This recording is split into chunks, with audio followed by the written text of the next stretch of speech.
All right, hey guys, I'm going to quickly go over how the alliances that were formed before the Cold War and during the Cold War actually play a big part in how the world works today and why there's still major distrust between Russia, aka Soviet Union, and the USA where we live. All right, so let's go all the way back to World War II. Now, during World War II, the Soviet Union, aka Russia, was actually, and the USA, we were actually friends, and they had one common goal: to defeat the Nazis.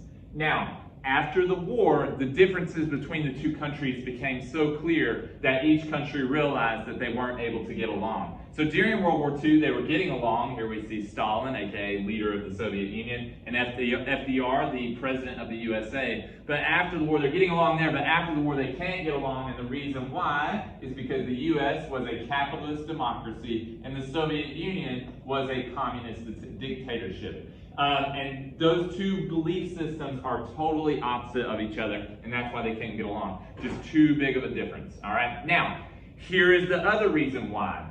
After the war, Stalin, leader of the Soviet Union, wanted to expand communism around the globe. And the USA says, no, no, no, no, no. There will be no expanding of communism. There may be a spread of democracy and capitalism, but we're not going to expand communism, all right? So that is the reason why there was conflict. That's the reason why they couldn't get along. And that is the reason why they broke up after World War II. No longer friends.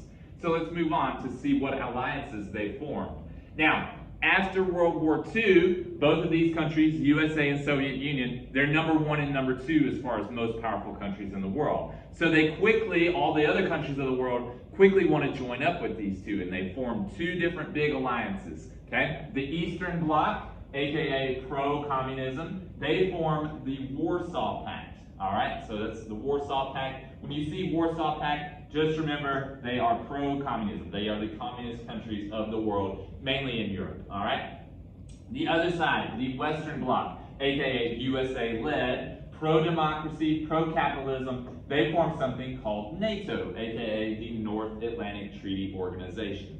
Now, both of these, their main goal is just defense against attacks. Remember, during the Cold War, everyone's just waiting on nuclear war to pop off. They're really waiting on World War III to pop off. And so now they're just ganging up together and forming these alliances, just playing the waiting game that was the Cold War.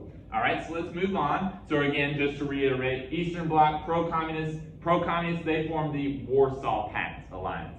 Other side, Western Bloc, aka USA-led, that is NATO, the North Atlantic Treaty Organization. Okay, so you can see it on the map. NATO is in blue, Warsaw Pact is in red.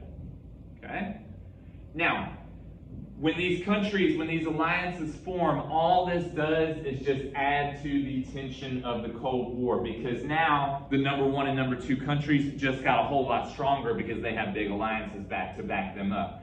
So this is only going to make the differences between the two belief systems of democracy and capitalism versus communism. It's only going to make it more solidified. It's just going to solidify these differences and add to the huge amount of distrust and lack of understanding that lasted for 50 years. So that is why still today the relationship between the USA and Russia, and really the USA and China, just not that great, because it's just been a long time period, a long history of just not getting along, not trusting each other, not understanding each other, and really just keeping themselves separated because of those alliances. A lot of tension there, okay? And you can see kind of a dramatic cartoon. Is this tomorrow, America under communism?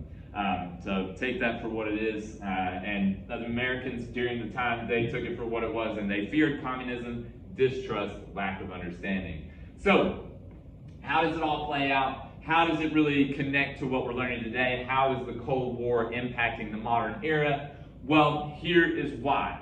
In my opinion, it formed a Cold War mentality, and to me, the Cold War still really isn't over. Now, in 1991, the Soviet communist economy collapsed, and with that, the Soviet Union collapsed, and it became Russia, and a lot of the countries of Eastern Europe were formed, okay?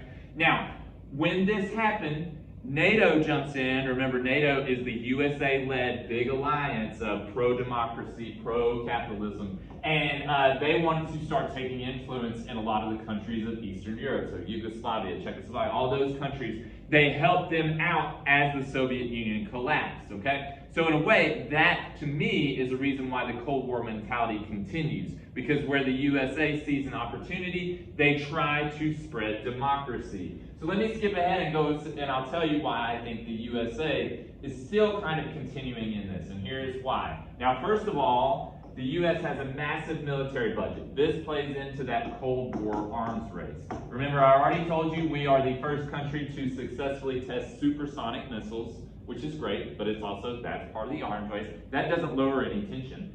Second of all, the USA is always willing to go fight for democracy, which is good. However, you could argue, is it really our business? Well, who knows? Don't have time to answer that, but we still continue to go fight where we want to put some influence out there.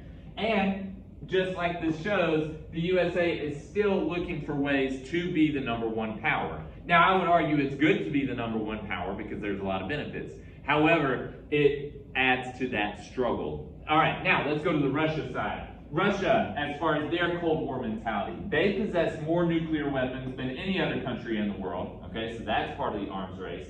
They continue to support enemies of the United States, aka North Korea, Iran, Syria, countries like that. They align with dictatorships, and they do still support communist powers of the modern world. So, are both of these countries still in a Cold War mentality? Absolutely. Those are the reasons why. Now, is the Cold War really over? Technically, by definition, yes, but I would say it has simply just evolved. All right, thanks for watching. Hope you got a lot of information from that in a quick way, and have a great day.